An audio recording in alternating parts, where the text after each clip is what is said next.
बिल्कुल, और ये कवायद तेज रहेगी जब तक आतंकियों का सफाया ना हो जाए। ये सेना के जवानों ने दृढ़ निश्चय किया है, जिसके साथ वो लगातार कदम को आगे बढ़ा रहे हैं। कर्नल संजीत सिरोही जी, जो सिचुएशन अभी की बनी हुई है, ये पहली ऐसी घटना नहीं जब कायराना हरकत आतंकियों ने की हो, और ये पहली बार नहीं है जब इस तरह के सर्च ऑपरेशन चल रहे हैं। बहुत ही चैलेंजिंग सिचुएशन में कई बार तो 1 दिन, 2 दिन, 3 दिन, 4 दिन या हफ्ते हफ्ते भर तक इस तरह के सर्च ऑपरेशन चलते हैं। अभी यहाँ क्या भारत की सेना को गियर बदलने की जरूरत है, या फिर क्या भारत सरकार को इस तरफ गियर बदलते हुए, कदम आगे बढ़ाते हुए पाकिस्तान को उसी की भाषा में सबक सिखाने की जरूरत है? मैं सीधा कहूं, क्या एक और सर्जिकल स्ट्राइक की जरूरत है? रचना जी, सबसे पहले तो जो अजय जंडियाल साहब जो रिपोर्ट कर रहे हैं उसमें मैं कुछ एक चीज ऐड करना चाहता हूं। उन्होंने बताया कि ये जब इनको इन्फॉर्मेशन मिली और जब ये उस इन्फॉर्मेशन के ऊपर एक्शन ले रहे थे तो रास्ते में जाके इनका एम्बुश हो गया। सबसे पहले तो ये जानकारी इन्वेस्टिगेटिंग एजेंसीज के लिए जरूरी है कि इन्फॉर्मेशन किसने दी और ये डबल क्रॉस तो नहीं किया है, क्योंकि मुझे ये शक है कि ये जो है इनको उस एम्बुश साइट में ल्योर किया गया, मतलब फंसाया गया है। नहीं तो ऐसा नहीं है कि जो सेना के जवान या सेना के अधिकारी जो है जब इस एक्शन में जाते हैं तो एकदम खुला जो है बिल्कुल रैम्बो बन के चले जाते हैं। ऐसा नहीं है, ये कहीं ना कहीं जो है क्रॉस हुआ है, डबल क्रॉस किया गया है और ये इंटेलिजेंस का फेलियर है, नंबर 1। नंबर 2, अब आपने कहा है कि सरकार को क्या अब कदम उठाने चाहिए। मेरा ये मानना है कि ये जो जब से ये सीज फायर हुई है उसके बाद से पाकिस्तानी आर्मी को भी काम नहीं रहा है। वो सिर्फ अफगानिस्तान से या टीपीपी के जो तालिबान आ रहे हैं उनसे लड़ने के लिए बाकी कुछ नहीं कर रहे हैं। तो ये एक सोचने का एक अवसर है कि क्या सीज फायर को कंटिन्यू,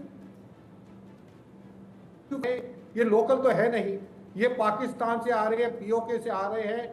वो जो पाकिस्तानी सेना है इनको इन्फिल्ट्रेट कर रही है, इनकी मदद कर रही है इन्फिल्ट्रेट करने के लिए, इनको ट्रेनिंग दे रही है, इनको वेपन्स दे रही है, इनको बाकी लॉजिस्टिक से सपोर्ट कर रही है।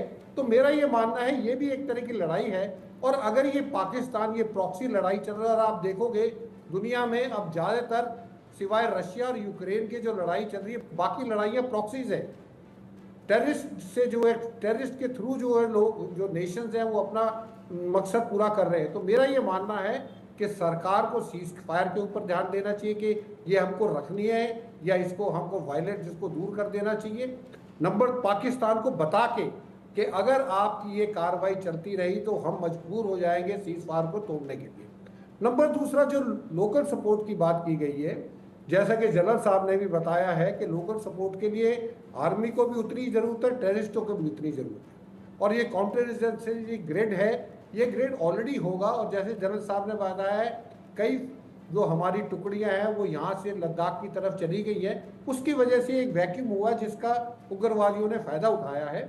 तो उसके लिए हमको दोबारा इस चीज़ को एक्शन में लाना चाहिए, क्योंकि मैं ये बता रहा हूँ कि सितंबर में जो सुप्रीम कोर्ट का ऑर्डर है कि 30 सितंबर तक वहाँ पे इलेक्शन होने चाहिए, और ये सारी कार्रवाई जो हो रही है, जो इतनी तेजी से टेररिस्ट अटैक कर रहे हैं, ये सिर्फ इलेक्शन की वजह से कर रहे हैं कि उन्होंने लोकसभा के इलेक्शन में देख लिया कि कैसे 45 से 50% टर्नआउट अनंतनाग जैसी जगह में, जहाँ पे 8 से 10% तक टर्नआउट नहीं होता था, वहाँ पे 40-50% लोग वोट दे रहे हैं। तो ये जो आईएसआई ने इस चीज़ को लोग में दहशत फैलाने के लिए ये कार्रवाई की है। फौज को सख्त से सख्त कदम उठाने चाहिए डिप्लोमेटिक लेवल पे। और जो है फौज को, जैसे बख्शी साहब ने भी कहा है, एक यूनिफाइड कमांड की जरूरत है। अभी जेके पुलिस अलग काम कर रही है, बीएसएफ बॉर्डर पे बैठी है, सीआर, ये सारा का सारा एक कमांडर के अंडर आना चाहिए, क्योंकि इसमें एक एजेंसी इन्वॉल्व नहीं है। हाँ। आपका जब बॉर्डर से टेररिस्ट इन्फिल्ट्रेट करता है तो वहां पे बीएसएफ बैठी है, जब आगे आती है तो पुलिस बैठी है, इंटेलिजेंस एजेंसी लगी है, स्टेट की इंटेलिजेंस एजेंसीज है, आर्मी की इंटेलिजेंस एजेंसी। और ये कारगिल वॉर के बाद ये पूरा साबित हो गया था कि जब तक एक कमांडर नहीं होगा किसी भी ऑपरेशन का, आपका ऑपरेशन कामयाब नहीं हो सकता। यानी आप कहते हैं कि यूनिटी के साथ में एक कमांड होनी चाहिए जो हर किसी के साथ फॉलो की जाए। वो जो बेहतर तालमेल की कमी दिखती है उससे भी कई बार हम लोग मात खा जाते हैं। लेकिन बख्शी सर, अगर लोकसभा इलेक्शंस का जिक्र हो रहा है कि बढ़ चढ़कर लोगों ने मतदान किया, रिकॉर्ड वोटिंग हुई, जिससे मिर्ची लगी पाकिस्तान को, और एक कंपैरिजन भी तो होता होगा ना। यहाँ हमारा कश्मीर है जहाँ पर अमन चैन सुकून है, साथ ही साथ लोग वोटिंग के लिए बढ़ चढ़कर हिस्सा ले रहे हैं, और विधानसभा इलेक्शंस की भी बारी आ रही है, और उधर पाक अधिकृत कश्मीर यानी कि पीओके, जहां पर लोग बुनियादी सुविधाओं के लिए भी सड़कों पर हैं, प्रदर्शन बहुत ज्यादा तेज हो रहा है, और उधर पीओके में तिरंगा लेकर लोग सड़कों पर आ जाएं और ये कहें कि भाई हमारा तो भारत में विलय कर दो, ये भी तो बौखलाहट को बहुत ज्यादा बढ़ाता होगा, इसलिए भी बार बार ये हरकतें होती होंगी। आप बिल्कुल ठीक कह रही हैं रचना जी।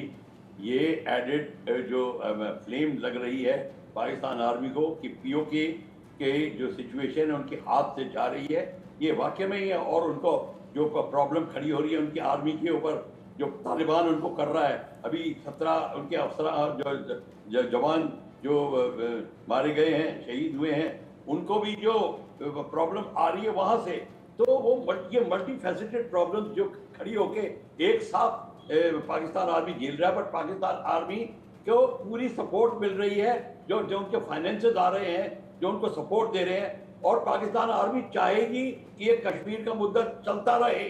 अगर कश्मीर का मुद्दा ठीक हो गया, जैसे पीओके के लोग 5GB मांग रहे हैं, अगर बाकियों ने भी मांगनी शुरू कर दी, तो फिर पाकिस्तान की जनता और गवर्नमेंट जो इस समय भी यही मांग कर रही है कि हमको ये कश्मीर का मुद्दा और टेररिज्म नहीं चाहिए, हमको चाहिए इंडिया के साथ रिलेशंस, वो सारा का सारा मिलके पाकिस्तान की आर्मी को इनडेट कर देगा।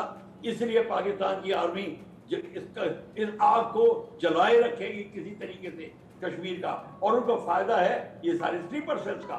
मैं एक बात और कहूंगा, पाकिस्तान की आर्मी को अगर आपको प्रेशर में डालना है तो एक और प्रेशर पॉइंट खोलिए पाकिस्तान की आर्मी का, उनके खिलाफ और प्रेशर खोलिए और कहीं और से स्टार्ट करिए। जरूरी नहीं जम्मू एंड कश्मीर हो, और कोई किताब में नहीं लिखा कि हम सिर्फ जम्मू एंड कश्मीर में लड़ेंगे। एक अपनी सोच को जरा और मैलिएबल बनाइए, तब देखेंगे आप पाकिस्तान फिर चौंकेगा, फिर पाकिस्तान की आर्मी रास्ते पे आएगी। अभी तो सिर्फ कश्मीर का नाम लेते हैं। और समझिए कि अगर इन सब चीजों को लेकर अगर बौखलाहट में पाकिस्तान है, तो जैसा लोकसभा इलेक्शन में बड़े चेहरों और नेताओं के जरिए ये वादा किया गया कि 6 महीने का अल्टीमेटम, अगर हम सत्ता में आते हैं तो पीओके भारत का हिस्सा होगा, अगर इस तरफ कदम आगे बढ़ते हैं तो समझिए कि बौखलाहट कितनी ज्यादा आने वाले वक्त में बढ़ जाएगी। आप सभी का मेरे साथ जुड़ने के लिए शुक्रिया। सुधाकर जी, सिरोही जी, साथ ही साथ बख्शी सर और अजय